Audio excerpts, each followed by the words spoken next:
സ്വാഗതം ഇന്ത്യ സ്കാനിലേക്ക്. പുതുതായി നടപ്പിലാക്കിയ ഭാരതീയ ന്യായ സംഹിത പ്രകാരം 5 അതിലധികമോ ആളുകൾ വർഗത്തിൻ്റെയോ ജാതിയുടെയോ സമുദായത്തിൻ്റെയോ ലിംഗത്തിൻ്റെയോ ജന്മസ്ഥലത്തിൻ്റെയോ വിശ്വാസത്തിൻ്റെയോ മറ്റു അടിസ്ഥാനത്തിൽ നടത്തുന്ന കൊലപാതകത്തെ പ്രത്യേകം തന്നെ പരാമർശിക്കുന്നുണ്ട്.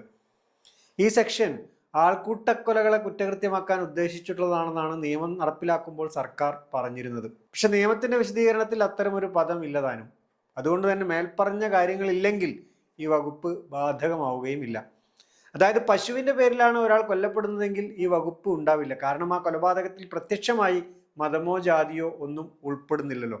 എന്നാൽ അതേസമയം അതിൽ മതവും വർഗീയതയും ഒക്കെ ഉണ്ട് താനും. പോലീസിന് കൃത്യമായി തടിയൂരാൻ കഴിയുന്ന തരത്തിലാണ് നിയമത്തിന്റെയും നീതിപാലനത്തിന്റെയും പോക്ക്. ഈയിടെ നടന്ന ആൾക്കൂട്ട കൊലകളിൽ പോലീസ് ഈ വകുപ്പ് ചേർക്കാൻ വിമുഖത കാണിച്ചതിനെ കുറിച്ചാണ് ഇന്ത്യ സ്കാൻ പറയുന്നത്.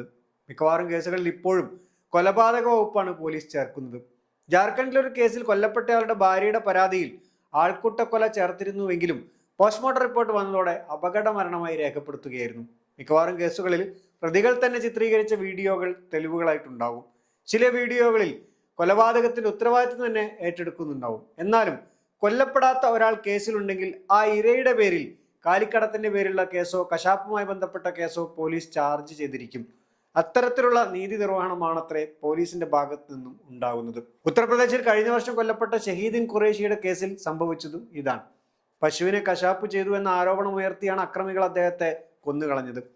അദ്ദേഹത്തിന്റെ വിരലുകളും വാരിയലും തലയൊട്ടിയും എല്ലാം മർദ്ദനത്തിൽ തകർന്നിരുന്നു. അക്രമികൾ രംഗങ്ങളെല്ലാം വീഡിയോയിൽ പകർത്തി. പിറ്റേന്ന് രംഗങ്ങൾ കണ്ടതോടെയാണ് ഖുറൈശിയുടെ കുടുംബത്തിന് അതൊരു ആൾക്കൂട്ട കൊലയാണെന്ന് മനസ്സിലായത്.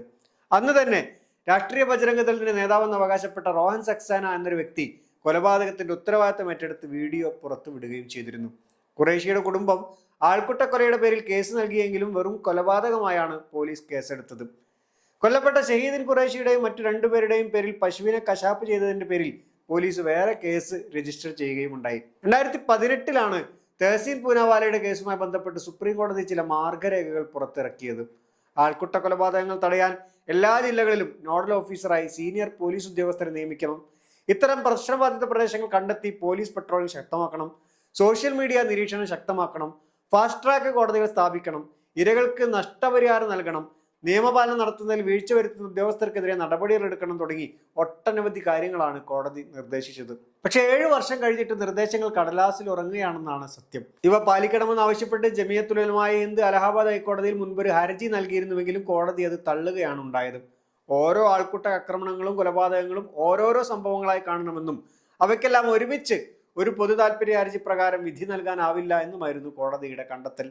ഓരോ കേസിലും ഇരയാക്കപ്പെടുന്ന ആളുകൾക്ക് കോടതിയെ സമീപിച്ച് ഈ മാർഗനിർദ്ദേശങ്ങൾ നടപ്പിലാക്കാൻ ആവശ്യപ്പെടാം എന്ന വിചിത്ര നിർദ്ദേശമാണ് കോടതിയിൽ നിന്നും ഉണ്ടായത്. ആൾക്കൂട്ടക്കൊലയുടെ പേരിൽ കേസുകൾ എടുക്കുമ്പോൾ ഈ പൂനാവാല നിർദ്ദേശങ്ങൾ വീണ്ടും ചർച്ച ചെയ്യപ്പെടുകയും അവ പാലിക്കാൻ സർക്കാരുകൾ ബാധ്യസ്ഥരാവുകയും ചെയ്യും. അതുകൊണ്ട് തന്നെ ആ വകുപ്പില്ലാതെ കേസെടുക്കുകയാണ് പോലീസിനും ഭരണകൂടത്തിനും താല്പര്യം. 2025 ഏപ്രിലിൽ മംഗളൂരുവിൽ മലയാളിയായ മുഹമ്മദ് അഷ്റഫ് കൊല്ലപ്പെട്ട കേസിൽ ആദ്യ FIR വന്നതല്ല രണ്ടാമത്തേതിൽ വന്നത്. ആദ്യത്തെ FIR തയ്യാറാക്കാൻ മൊഴി കൊടുത്ത വ്യക്തി രണ്ടാമത്തെ FIR പ്രതിയാവുകയും ചെയ്തു. ഈ കൊലപാതകത്തിന്റെ പേരിൽ ഇക്കഴിഞ്ഞ മെയ് മാസത്തിൽ 3 പോലീസ് ഉദ്യോഗസ്ഥർക്ക് സസ്പെൻഷൻ നൽകി. പക്ഷേ പൂനാവാല നിർദ്ദേശങ്ങളിൽ പറയുന്ന പോലെ യാതൊരു നടപടിയും ഉണ്ടായില്ല. സംഭവം നടന്ന പിറ്റേന്ന് നോഡൽ ഓഫീസറായ മാംഗ്ലൂർ DSP സിദ്ധാർത്ഥ് ഗോയൽ സംഭവസ്ഥലം സന്ദർശിച്ച് മാർഗനിർദ്ദേശങ്ങളെല്ലാം നൽകിയിരുന്നുവെങ്കിലും അദ്ദേഹത്തിന്റെ പേരിൽ യാതൊരു നടപടിയും ഉണ്ടായില്ല.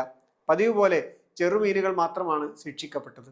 ഇതേസമയം ഇതിനകം 13 സംസ്ഥാനങ്ങൾ ഗോ സംരക്ഷണ നിയമം പാസാക്കിയിട്ടുണ്ട്. ഗോ സംരക്ഷണത്തിന്റെ പേരിൽ നിയമവിധേയമായി പ്രവർത്തിക്കാവുന്ന പ്രാദേശിക കമ്മിറ്റികൾക്ക് വരെ രൂപം കൊടുത്തു കഴിഞ്ഞിട്ടുണ്ട് സർക്കാരുകൾ. അവർക്ക് ഈ ആവശ്യത്തിനായി ഏത് സ്ഥലവും പരിശോധിക്കാനും കാലികളെ പിടിച്ചെടുക്കാനും എല്ലാം അധികാരമുണ്ട് താനും.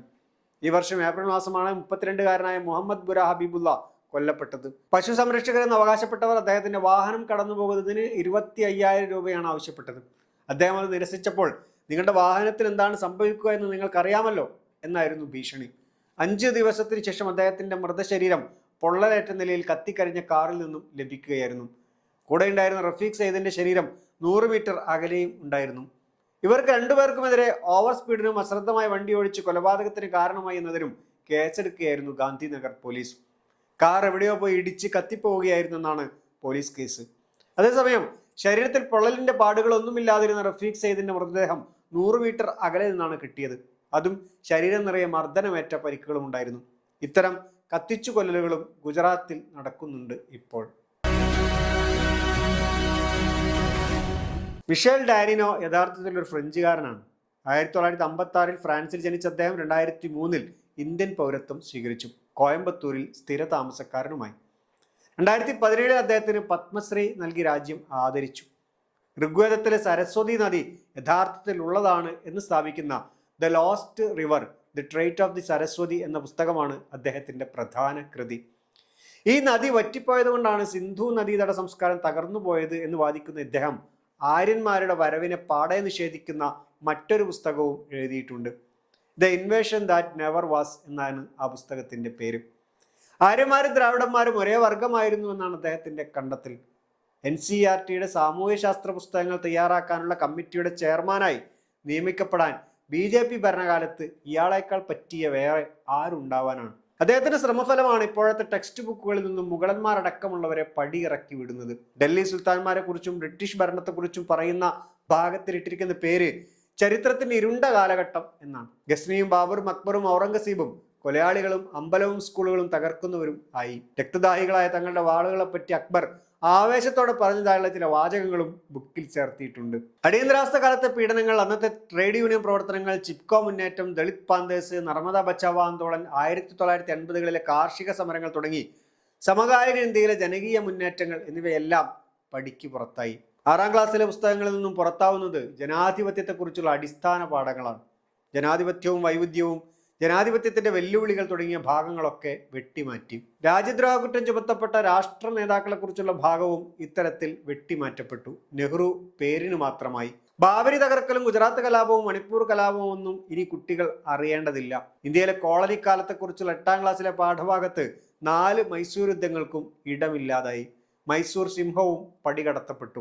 എല്ലാ യുദ്ധവും പഠനഭാഗത്ത് ഉൾപ്പെടുത്തിയാൽ അതൊരു അമിത ഭാരമാവുമെന്നായിരുന്നു ഇതേക്കുറിച്ചുള്ള ഡാനിനോയുടെ മറുപടി. മുസ്ലിം കാലഘട്ടത്തെക്കുറിച്ച് നിഷ്പക്ഷമായി പഠിക്കണമെന്നും ഇന്നത്തെ മുസ്ലിങ്ങളെ കുറ്റപ്പെടുത്തുന്ന തരത്തിൽ ആരും കാര്യങ്ങൾ മനസ്സിലാക്കരുതെന്നും ഈ പാഠഭാഗത്തിൽ ഒരു മുന്നറിയിപ്പുണ്ട്. അക്കാര്യത്തിൽ മുസ്ലിങ്ങൾക്ക് വേണമെങ്കിൽ BJPക്ക് അഭിവാദ്യം അർപ്പിക്കാം. ഇന്നത്തെ ഇന്ത്യ സ്കാൻ ഇവിടെ പൂർണ്ണമാകുന്നു. അടുത്ത ആഴ്ച വീണ്ടും കാണാമെന്ന പ്രതീക്ഷയോടെ നന്ദി.